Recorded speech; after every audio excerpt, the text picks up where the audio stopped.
I'm very pleased with the way in which the UN country team has responded to the very serious floods that affected Serbia in May. A very rapid response with experts available virtually immediately. And then the role UNDP has been playing with the World Bank and the European Union and the government of Serbia to get this recovery needs assessment report ready for the donor conference in Brussels, which I'm attending.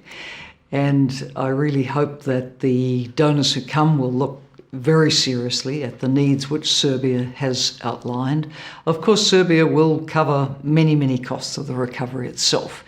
But I think Serbia's friends are aware that it faces some challenging times with its budget. It's undergoing a lot of reforms at the current time, and it's a time for solidarity. So we hope there will be a response to the recovery and rehabilitation needs for people and for the significant infrastructure needs which are there.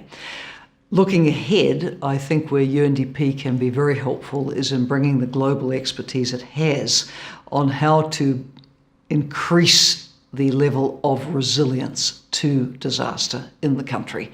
For sure, Serbia as a country with big rivers and many small streams is going to experience flooding.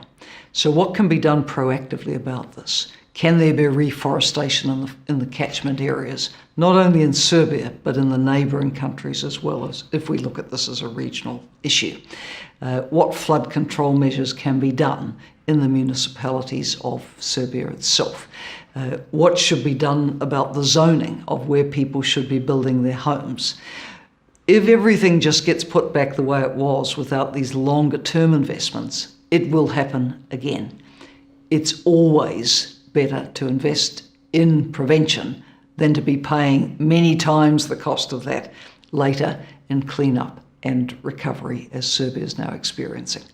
So I think this is a very, very good time to be thinking not only about recovering from this, but recovering better, building back better, looking ahead, anticipating the increased risk that's coming with climate change, and adapting around it so that the people of Serbia can look to a secure future and sustaining their development. What we're seeing in some of the stories from people affected by the floods is they lost everything. They lost their house, they lost their animals, they lost their possessions, they lost their livelihoods. They start again with nothing.